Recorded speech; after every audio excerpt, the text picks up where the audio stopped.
ഈശോ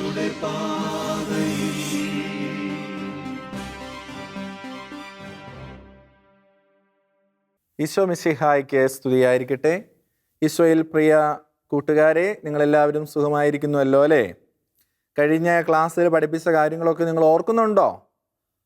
പ്രതീകങ്ങളും അടയാളങ്ങളും എങ്ങനെയാണ് നമ്മുടെ വിശുദ്ധ കുർബാനയിൽ അല്ലെങ്കിൽ കുർബാനയുമായി ബന്ധപ്പെട്ടിട്ടുള്ള നമ്മുടെ ഇടവകയിൽ, ദേവാലയത്തിൽ ഒക്കെ ഉള്ളതെന്നും വ്യത്യസ്തങ്ങളായ ആരാധനക്രമ വസ്തുക്കളും ആരാധനക്രമ സ്ഥലങ്ങളും ഏതെല്ലാമാണെന്നും ഒക്കെയാണ് നമ്മൾ കണ്ടുകൊണ്ടിരുന്നത് അല്ലേ? അതിൻ്റെ തുടർച്ചയായിട്ട് തന്നെയാണ് നമ്മൾ 3-ാമത്തെ അധ്യായത്തിൻ്റെ 2-ാമത്തെ ഭാഗത്തിലേക്ക് പ്രവേശിക്കുക. അതിനു മുമ്പ് നമുക്കൊരു നിമിഷം പ്രാർത്ഥിക്കാം.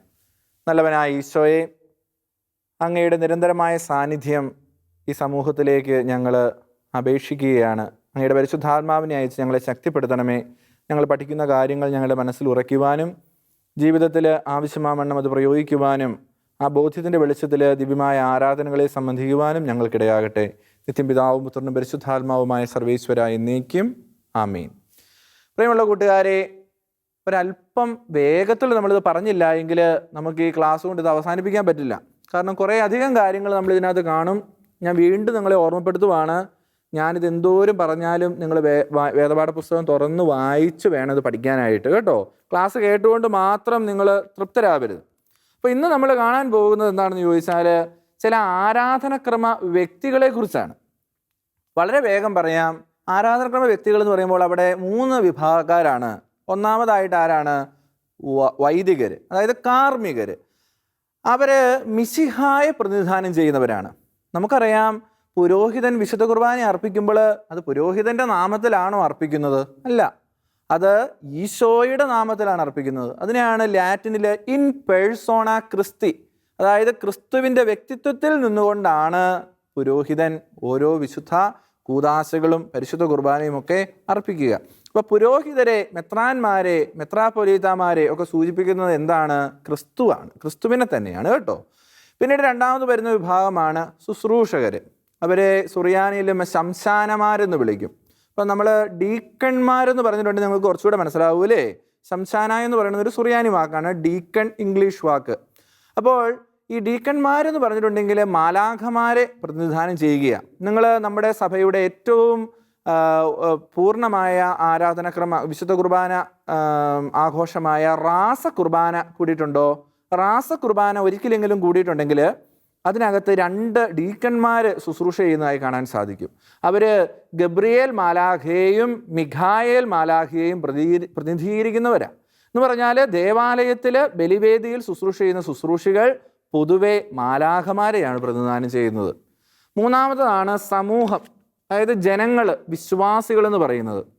അതെന്താണെന്നുള്ളത് നമ്മൾ മുൻ ക്ലാസ്സുകളിൽ കേട്ടിട്ടുള്ളതാണ്, പറഞ്ഞു തന്നിട്ടുള്ളതാണ്. അവരാരെയാണ് പ്രതിനിധാനം ചെയ്യുന്നത്? സഭയെ തന്നെയാണ് പ്രതിനിധാനം ചെയ്യുന്നത്. കാരണം സഭയെന്ന് പറയുന്നത് എന്താ? വിശ്വാസികളുടെ കൂട്ടായ്മയാണല്ലേ. ഒപ്പം തന്നെ ഈശോയുടെ മൗതിക ശരീരവുമാണ്. അതുകൊണ്ട് നമ്മൾ ആരും വിചാരിക്കരുത് അച്ഛനാണ് മുഖ്യൻ അല്ലെങ്കിൽ ശുശ്രൂഷയാണ് മുഖ്യൻ, ഞങ്ങളൊന്നും വലിയ വിലയില്ലാത്തവർ എന്നൊന്നും വിചാരിക്കരുത്. ഈശോയാകുന്ന ശരീരത്തിലെ ഒരുപോലെ പ്രാധാന്യമുള്ള, ഈശോയാകുന്ന ശരീരത്തിലെ വ്യത്യസ്തങ്ങളായ അവയവങ്ങളാണ് ആര്? നമ്മൾ ഓരോരുത്തരും. അതുകൊണ്ട് സമൂഹത്തിനും വളരെയധികം പ്രാധാന്യമുണ്ട്. ഇനി നമ്മൾ പ്രധാനമായും കാണുന്നത് നമ്മുടെ ദേവാലയത്തിലെ വിശുദ്ധ കൂദാശകളുമായി ബന്ധപ്പെട്ട് ഉപയോഗിക്കുന്ന ചില വസ്തുക്കളാണ്. ഒന്നാമതായിട്ട് കുരിശ് അല്ലെങ്കിൽ സ്ലീവ എന്ന് പറയും. ക്രൂസ് എന്ന് പറയുന്ന ഒരു പോർച്ചുഗീസ് പദത്തിൽ നിന്നാണ് കുരിശ്, ക്രോസ് എന്ന വാക്കുണ്ടായിരിക്കുന്നത്. സ്ലീവ എന്ന് പറയുന്നത് എന്താണ്? അതൊരു സുറിയാനി വാക്കാണ്. അപ്പോൾ ചിലർക്കെങ്കിലും ഉള്ളൊരു തെറ്റിദ്ധാരണയാണ് സ്ലീവ ഉത്ഥിതനായ ഈശോയെ മാത്രം പ്രതിനിധാനം ചെയ്യുന്നു, കുരിശ് ക്രൂശിക്കപ്പെട്ടവനായ ഈശോയെ പ്രതിനിധാനം ചെയ്യുന്നു എന്നുള്ളത്. അത് തെറ്റിദ്ധാരണയാണ്. സ്ലീവ എന്ന് പറയുന്ന വാക്കിന് ഉത്ഥിതനായ ഈശോ എന്ന് മാത്രമല്ല അർത്ഥമുള്ളത്. അത് സുറിയാനി ഭാഷയുടെ അർത്ഥം അറിയാത്തത് കൊണ്ടാണ് ക്രൂശിതനായി ഉയർപ്പിക്കപ്പെട്ടവനായ ഈശോ എന്നാണ് സ്ലീവ എന്ന് പറയുന്ന വാക്കിൻ്റെ അർത്ഥം. അതുകൊണ്ട് ദേവാലയങ്ങളിൽ കുരിശുരൂപം ഉപയോഗിച്ചാലും സ്ലീവ ഉപയോഗിച്ചാലും അത് ഈശോയുടെ പീഡാനുഭവത്തെയും മരണത്തെയും ഉയർപ്പിനെയും പ്രതിനിധാനം ചെയ്യുന്നതാണ്. അതുകൊണ്ട് നിങ്ങൾ ആരും ഈ കാര്യങ്ങളൊന്നും ഓർത്ത് വിഷമിക്കേണ്ട കാര്യമൊന്നുമില്ല. ഈശോ കുരിശിൽ മരിച്ചതുകൊണ്ടാണ് ഉയർപ്പിക്കപ്പെട്ടത്. അതുകൊണ്ട് ക്രൂശിത രൂപമാണെങ്കിലും കുരിശാണെങ്കിലും സ്ലീവായാണെങ്കിലും എല്ലാം ഒരേ അർത്ഥവും ഒരേ വ്യാപ്തിയുമാണ് നമുക്ക് നൽകുക. അതുപോലെ തന്നെ പ്രധാനപ്പെട്ടതാണ് സുവിശേഷ ഗ്രന്ഥം, അല്ലേ? സുവിശേഷ ഗ്രന്ഥം എന്തിനാണ് സഹായകമാവുക? സുവിശേഷം എന്ന് പറഞ്ഞാൽ എന്താണ്? നല്ല വിശേഷം, വചനമാണ്. ആ വചനം മാംസമായാണ് ഈശോ ഭൂമിയിൽ വന്നത്, അല്ലേ? അതുകൊണ്ട് സുവിശേഷ ഗ്രന്ഥം എപ്പോഴും ഈശോയെ തന്നെ പ്രതിനിധാനം ചെയ്യുന്നു.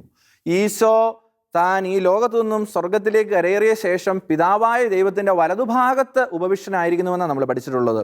അതുകൊണ്ട് തന്നെ ബലിപീഠമാകുന്ന പരിശുദ്ധ തൃത്വത്തിൻ്റെ സിംഹാസനത്തിൻ്റെ വലതുഭാഗത്തായിട്ടാണ് നമ്മൾ ഈ സുവിശേഷ ഗ്രന്ഥം കുർബാനയിൽ വയ്ക്കുക.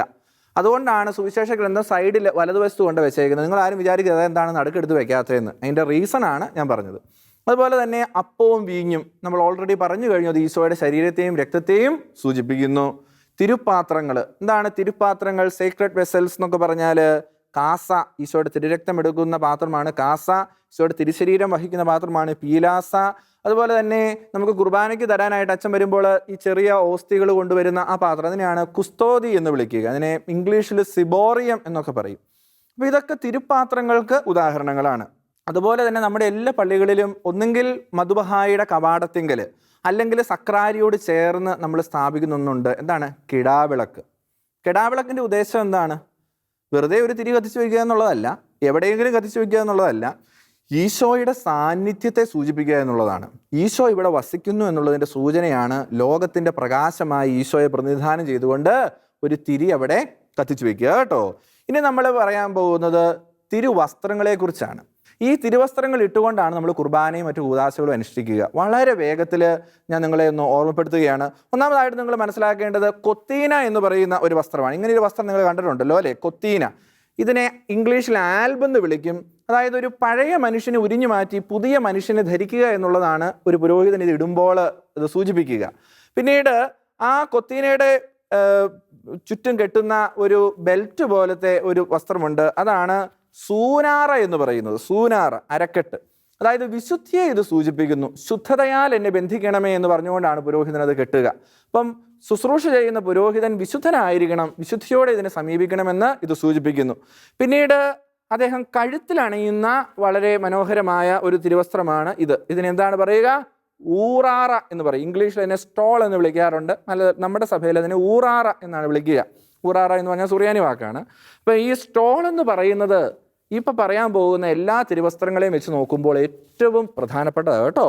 അതായത് ഒരച്ഛൻ ഒരു ദിവ്യമായ കൂദാശയോ വെഞ്ചരിപ്പോ എന്ത് നടത്തിയാലും വേറെ ഒന്നും ഇല്ലെങ്കിൽ പോലും ഈ ഒരു സ്റ്റോൾ, ഈ ഒരു ഊറാല ധരിച്ചിരിക്കണമെന്നാണ് സഭ അനുശാസിക്കുക. അതുകൊണ്ട് വളരെയധികം കർത്താവിൻ്റെ മുൻപിൽ ശുശ്രൂഷ ചെയ്യുന്ന, കർത്താവിൻ്റെ മുഖം വഹിക്കുന്ന ഒരുവനെയാണ് ഊറാറ സൂചിപ്പിക്കുക. അതുപോലെ തന്നെ നിങ്ങൾ കണ്ടിട്ടുണ്ടാവും, അച്ഛന്മാർ കയ്യിലിടുന്ന തിരുവസ്ത്രമാണിത്. ഇതിനെ സന്ത എന്ന് വിളിക്കും, കയ്യുറകൾ. അപ്പം ഇതിൻ്റെ അർത്ഥം ഞാൻ ദിവ്യ ശുശ്രൂഷകൾ ചെയ്യുവാൻ എന്നെ തന്നെ സന്നദ്ധനാക്കിയിരിക്കുന്നു, തയ്യാറായിരിക്കുന്നു, എൻ്റെ കരങ്ങൾ നിർമ്മലമാണ് എന്നുള്ള അർത്ഥമാണ്. ഒപ്പം തന്നെ നമ്മൾ ധരിക്കുന്ന ഈ വസ്ത്രങ്ങളെല്ലാം ഭംഗിയായി കാണപ്പെടുന്നതിന് വേണ്ടിയിട്ടുള്ള ഒരു പ്രാക്ടിക്കൽ യൂസും ഈ പറയുന്ന സന്ധ്യയ്ക്കുണ്ട്. പിന്നീട് നിങ്ങൾ കണ്ടിട്ടുണ്ടാവും ഏറ്റവും മനോഹാരിതയുള്ള, ഏറ്റവും പുറകിലായിട്ട് നമ്മൾ വൈദികൻ്റെ ഏറ്റവും പുറകിൽ ധരിക്കുന്ന ഒരു തിരുവസ്ത്രം. ഇതിനെയാണ് എന്തെന്ന് പറയുക? കാപ്പ എന്ന് പറയുന്നത്. ആക്ച്വലി കോപ്പ് എന്നാണ് ഇംഗ്ലീഷിൽ വിളിക്കുക. ഇതൊരു ലത്തീൻ പ്രയോഗമാണ്. ഇതിൻ്റെ സുറിയാനി വാക്ക് പൈന എന്നാണ്. നമ്മുടെ സഭകളിലാണേലും ഏത് സഭയിലാണേലും ഇത് കൂടുതലായും അറിയപ്പെടുന്നത് കാപ്പ എന്ന പേരിലാണ്. പ്രിയമുള്ള സഹോദരങ്ങളെ, നീതിയുടെ വസ്ത്രം എന്ന് പറഞ്ഞുകൊണ്ടാണ് മെത്രാൻ ഒരു അച്ഛനെ തൻ്റെ തിരുപ്പട്ടത്തിൻ്റെ സമയത്ത് ഇത് അണിയിക്കുക. കർത്താവിൻ്റെ നീതിയുടെ കവചം എന്നുള്ള വിധത്തിലാണ് ഒരുവൻ ഈ കാപ്പ സ്വീകരിക്കുക. അതുകൊണ്ട് ഇതിൻ്റെയൊക്കെ പ്രാധാന്യം മനസ്സിലാക്കി വേണം നമ്മൾ പരിശുദ്ധ കുർബാനയിൽ സംബന്ധിക്കുവാനായിട്ട്. അതുപോലെ തന്നെ ഇപ്പം ഞാനത് കൊണ്ടുവന്നിട്ടില്ല, നിങ്ങൾക്കറിയാവുന്ന മറ്റൊരു തിരുവസ്ത്രമാണ് ശോശപ്പ എന്ന് പറയുന്ന ഒരു തുണി. അതെന്തിനാണ് ഉപയോഗിക്കുന്നത്? കർത്താവിൻ്റെ തിരുശരീര രക്തങ്ങളെ പ്രതിനിധാനം ചെയ്യുന്ന അപ്പത്തെയും വീഞ്ഞിനെയും പൊതിഞ്ഞു വെക്കുന്നതിന് വേണ്ടിയിട്ടാണ്. പിന്നെ എന്തിനാണ്? അത് രഹസ്യമാണ്. കർത്താവിൻ്റെ ശരീരവും രക്തത്തിൻ്റെ രഹസ്യാത്മകതയെ സൂചിപ്പിക്കാൻ, കർത്താവ് മരിച്ചു ഖബറടങ്ങി എന്ന് സൂചിപ്പിക്കാനായിട്ടാണ് അത് മൂടുന്നത്. അത് പിന്നീട് അച്ഛൻ മാറ്റുന്നത് എന്താണ്? കർത്താവ് ഉയർപ്പിക്കപ്പെട്ടു എന്ന് കാണിക്കുന്നതിന് വേണ്ടിയിട്ട്. അതുകൊണ്ട് ശോശപ്പ കൊണ്ട് മൂടുകയും മൂടി മാറ്റുകയും ചെയ്യുന്നതിനൊക്കെ അർത്ഥമുണ്ടെന്ന് മനസ്സിലാക്കി വേണം അതിൽ പങ്കെടുക്കുവാൻ. ഇനി പറയാൻ പോകുന്നത് കുറേ ആംഗ്യങ്ങളാണ്. ജസ്റ്റേഴ്സ്, അച്ഛന്മാർ സ്വീകരിച്ചിട്ടുള്ള ജസ്റ്റേഴ്സ്. പൊതുവേ ആയിട്ട് വിശ്വാസികളും വൈദികരും എല്ലാവരും നിന്നുകൊണ്ടാണ് പ്രാർത്ഥിക്കുക. അത് പൗരസ്ത്യരെ സംബന്ധിച്ചിടത്തോളം അഭിമാനത്തിൻ്റെതായ ദൈവത്തിൻ്റെ സന്നിധിയിൽ എളിമയോടുകൂടെ വ്യാപരിക്കുന്നതിൻ്റെ ഒരു ലക്ഷണമാണ് നിൽക്കുക എന്ന് പറയുന്നത്. വേറെ ഒരെണ്ണമാണ് ഇരിക്കുക. വചനപ്രഘോഷണ സമയത്ത് സുവിശേഷ ഗ്രന്ഥത്തിൽ നിന്നുള്ള വായന ഒഴികെ ബാക്കിയുള്ള സമയങ്ങളിലൊക്കെ നമുക്ക് ഇരുന്ന് തിരുക്കർമ്മങ്ങളിൽ സംബന്ധിക്കുവാൻ സാധിക്കും. ശാന്തമായി ധ്യാനാത്മകമായി ഉൾച്ചേരുന്നതിനെയാണ് ഇരിപ്പ് സൂചിപ്പിക്കുന്നത്. പിന്നെയുള്ളത് എന്താണ്? മുട്ടുകുത്തുന്നത്. എപ്പോഴും അനുതാപം, അല്ലേ, എന്നെ രക്ഷിക്കണേ കർത്താവ്, എൻ്റെ മേൽ കരുണയായിരിക്കണമെന്ന് പറഞ്ഞാണല്ലോ നമ്മൾ മുട്ടുകുത്തുന്നത്. അതാണ് അതിൻ്റെ അർത്ഥം. പിന്നീട് എന്താണ്? ശിരസ് നമിക്കുക. അത് വിധേയത്വം, ബഹുമാനം, ഒബീഡിയൻസ്, അല്ലേ, അതിനെ സൂചിപ്പിക്കാനാണ് ശിരസ് നമിക്കുന്നത്. അതുപോലെ തന്നെ കൈകൾ വിരിച്ചു പിടിച്ച് പ്രാർത്ഥിക്കുക. എന്തിനാണ് സൂചിപ്പിക്കുന്നത്? അത് മധ്യസ്ഥ പ്രാർത്ഥന നടത്തുകയാണ്. മോശ കൈ വിരിച്ചു പിടിച്ച് ഇസ്രായേൽ ജനത്തിന് വേണ്ടി പ്രാർത്ഥിച്ചപ്പോൾ ദൈവം അനുഗ്രഹം വർഷിച്ചു എന്ന് നമ്മൾ പഠിച്ചിട്ടുണ്ട്. അതുപോലെ ഈ ജനത്തിന് വേണ്ടി മാധ്യസ്ഥം വഹിച്ച് കാർമികൻ പ്രാർത്ഥിക്കുന്നു. അതുപോലെ തന്നെ എന്താണ്? സമാധാനം കൈമാറുന്നത്. വൈദികനിൽ നിന്നും സ്വീകരിച്ച സമാധാനം നമുക്ക് ചുറ്റുമുള്ളവരിലേക്ക് നമ്മളിങ്ങനെ ഒന്നെങ്കിൽ ഇങ്ങനെ കൈ കൂപ്പി കുമ്പിട്ടോ അല്ലെങ്കിൽ കരങ്ങൾ പരസ്പരം ഇങ്ങനെ മുട്ടിച്ചുകൊണ്ടൊക്കെ നമ്മൾ സമാധാനം കൈമാറ്റം ചെയ്യാറായിട്ടുണ്ട്. അതുപോലെ തന്നെ ചുംബനം. പല സ്ഥലങ്ങളിൽ നമ്മൾ ചുംബിക്കും. വിശുദ്ധ വേദപുസ്തകം, വിശുദ്ധ സുവിശേഷം നമ്മൾ ചുംബിക്കും. അതുപോലെ തന്നെ ബലിപീഠം നമ്മൾ ചുംബിക്കാറുണ്ട്, അല്ലേ. അതുപോലെ തന്നെ നമ്മൾ റാസകുർബാനയിലാണെങ്കിൽ സ്ലീവായെ നമ്മൾ ചുംബിക്കാറുണ്ട്. ഇതെല്ലാം അതിനോടുള്ള ആദരവിനെ സൂചിപ്പിക്കുവാനാണ്. പിന്നീട് എന്താണ്? കുരിശടയാളം. പ്രിയമുള്ളവരെ, പിശാചിനെതിരെയുള്ള ഏറ്റവും വലിയ അടയാളമാണ് കുരിശെന്ന് നമുക്കറിയാമല്ലേ. നാരകീയ ശക്തികൾ നിലം പതിക്കാനുള്ള ഏറ്റവും വലിയ ആയുധമാണ് കുരിശ്. നമ്മൾ ഈ കുരിശ് വിശുദ്ധ ബലിപീഠത്തിന്മേൽ വരയ്ക്കാറുണ്ട്. കുരിശാകൃതിയിൽ ജനങ്ങളെ വൈദികൻ ആശീർവദിക്കാറുണ്ട്. തിരുശരീരം വിഭജിക്കുന്ന സമയത്ത് തിരുശരീരവും തിരുരക്തവും തമ്മിൽ യോജിപ്പിക്കുന്ന സമയത്ത് കുരിശ് വരയ്ക്കാറുണ്ട്. കാർമികൻ നെറ്റിയിൽ കുരിശ് വരയ്ക്കാറുണ്ട്. അങ്ങനെ പല പല സാഹചര്യങ്ങളിൽ ഈ കുരിശ് കൊണ്ട് എല്ലാറ്റിനെയും വിശുദ്ധീകരിക്കുന്ന ഒരു കാഴ്ച നമുക്ക് കാണുവാൻ സാധിക്കും. തുടർന്ന് നമുക്ക് ധൂപാർപ്പണമുണ്ട്. ധൂപാർപ്പണം എന്തിനെയാണ് സൂചിപ്പിക്കുക? ദൈവത്തിൻ്റെ സന്നിധിയിലേക്ക് ധൂപം ഉയരുന്നത് പോലെ ഉയർത്തപ്പെടുന്ന പ്രാർത്ഥനകൾ, അതുപോലെ തന്നെ നമ്മുടെ പാപങ്ങൾക്കുള്ള മോചനം, ഇതിനു വേണ്ടിയുള്ള അപേക്ഷ, ഇതെല്ലാമാണ് ധൂപാർപ്പണം സൂചിപ്പിക്കുക. പിന്നീട് കൈ കഴുകുന്നു. കൈ കഴുകുന്നത് എന്തിനാണ്? നമ്മുടെ പാപങ്ങൾ നമ്മളോട് ക്ഷമിക്കണമേ, ഈ അപരാധങ്ങളും കറകളും ഞങ്ങളിൽ നിന്നും മായ്ച്ചു കളയണമേ എന്ന് പറഞ്ഞുകൊണ്ട് പുരോഹിതൻ പാപങ്ങൾക്ക് വേണ്ടിയുള്ള പരിഹാരാർത്ഥം കൈ കഴുകുന്നു. പിന്നീട് എന്താണ്? പ്രദക്ഷിണങ്ങൾ. പ്രദക്ഷിണം എന്ന് പറയുന്നത് വിശുദ്ധ കുർബാനയിൽ പല അവസരങ്ങളിൽ പ്രദക്ഷിണമുണ്ട്. എപ്പോഴൊക്കെയാണ്? ചിലപ്പോൾ ആരംഭത്തിൽ തന്നെ, അതായത് സങ്കീർത്തിയിൽ നിന്നും ബലിവേദിയിലേക്കുണ്ട്. പിന്നെ വിശുദ്ധ സുവിശേഷം എടുത്തുകൊണ്ട് താഴേക്ക് പ്രദക്ഷിണമുണ്ട്. ബേസ് ഗസാകളിൽ നിന്നും തിരുശരീര രക്തങ്ങൾ വഹിച്ചുകൊണ്ട് ബലിവേദിയിലേക്ക് പോകുന്നുണ്ട്. അപ്പോൾ ഈശോയുടെ മനുഷ്യാവതാരം, ഈശോയുടെ കാൽവരിയിലേക്കുള്ള യാത്ര, കർത്താവിൻ്റെ രണ്ടാമത്തെ ആഗമനം തുടങ്ങിയ ഒട്ടനവധി കാര്യങ്ങളെ പ്രദക്ഷിണങ്ങൾ സൂചിപ്പിക്കുന്നുണ്ട്. അതുപോലെ തന്നെ ദീപം തെളിയിക്കൽ മറ്റൊരു ജസ്റ്ററാണ്. എന്താണത്? ഞാൻ ലോകത്തിൻ്റെ പ്രകാശമാകുന്നു എന്ന് പറഞ്ഞുകൊണ്ട് വിവാഹ കൂദാശയിൽ നമ്മൾ തിരി തെളിക്കാറുണ്ട്, അല്ലേ. ആ പ്രകാശം എന്തിനെയാണ് സൂചിപ്പിക്കുക? ഈശോയിലൂടെ കരഗതമാകുന്ന ശാശ്വതമായ സമാധാനത്തെ, ഈശോയെ തന്നെയാണ് അത് പ്രതിനിധീകരിക്കുക. ഇങ്ങനെ ഒട്ടനവധിയായ പ്രതീകങ്ങളിലൂടെ നമ്മൾ ദിവ്യമായ ആരാധനകൾ നടത്തുന്നുണ്ട്. ഇതിനൊക്കെ ആഴവും അർത്ഥവും ഉണ്ട് എന്ന് മനസ്സിലാക്കുക. നിങ്ങളുടെ പാഠപുസ്തകത്തിൽ ദേവാലയ കലകൾ, തിരുക്കർമ്മ ഗീതങ്ങൾ, ദേവാലയ മണികൾ, ഈ 3 സംഗതികൾ ഒരു കോളത്തിൽ അപ്പൻഡിക്സ് പോലെ എക്സ്ട്രാ റീഡിങ്ങിന് വേണ്ടിയിട്ട് കൊടുത്തിട്ടുണ്ട്. സമയം അധികമില്ലാത്തതുകൊണ്ട് ഞാനിപ്പോൾ അതിവിടെ വിശദീകരിക്കുന്നില്ല. ഈ പച്ച കളറിൽ ഇവിടെ കൊടുത്തിരിക്കുന്ന ഈ കോളത്തിലുള്ളത് നിങ്ങളെല്ലാവരും വായിച്ചു നോക്കണം. അത് വെറുതെ ചുമ്മാ തമാശയ്ക്ക് കൊടുത്തേക്കുന്നതല്ല, അത് നിങ്ങൾ പഠിച്ചിരിക്കാനുള്ള, അറിഞ്ഞിരിക്കേണ്ട കാര്യമാണ്. അവശ്യം അറിഞ്ഞിരിക്കേണ്ട കാര്യങ്ങളാണ് ഞാനിപ്പോൾ വിശദീകരിച്ചത്. പ്രിയമുള്ള കൂട്ടുകാരെ, അങ്ങനെ ഈ ചാപ്റ്റർ അവസാനിക്കുകയാണ്. ഇതിൻ്റെ അവസാനത്തിൽ എനിക്ക് നിങ്ങളോട് ഒരു ടാസ്ക് തരാനായിട്ടുള്ളത് എന്താണെന്ന് ചോദിച്ചാൽ, നിങ്ങൾ ഇനി സമയം പോലെ പള്ളിയൊക്കെ തുറന്നു കഴിയുമ്പോൾ നിങ്ങളുടെ പള്ളിയിൽ ചെന്ന് സങ്കീർത്തിയിൽ പോയി അച്ഛന്മാർ ധരിക്കുന്ന ഈ തിരുവസ്ത്രങ്ങളെക്കുറിച്ച് ഒരു പഠനം നടത്തണം. ഓക്കെ, അങ്ങനെ നമ്മൾ ഈ 3-ാമത്തെ പാഠത്തിൻ്റെ അവസാനത്തിലേക്ക് വരുമ്പോൾ ഒരു നിമിഷം ഈശോയ്ക്ക് നന്ദി പറഞ്ഞുകൊണ്ട് ഈ ക്ലാസ് അവസാനിപ്പിക്കാം. നല്ലവനായ ദൈവമേ, കഴിഞ്ഞ മിനിറ്റുകളിൽ ഞങ്ങളുടെ മേൽ ചൊരിഞ്ഞ എല്ലാ അഭിഷേകത്തിനും ഞങ്ങൾ നന്ദി പറയുന്നു. ഞങ്ങൾ അങ്ങേക്ക് നന്ദി പറയുന്നു. അങ്ങയുടെ കൃപയാലാണ് ഞങ്ങൾ മുൻപോട്ട് പോകുന്നത്. തുടർന്നും ഞങ്ങളെ പരിശുദ്ധാത്മാവിനാൽ നിറച്ച് നയിക്കണമേ. നിത്യം പിതാവും പുത്രനും പരിശുദ്ധാത്മാവുമായ സർവേശ്വരായി നീക്കും.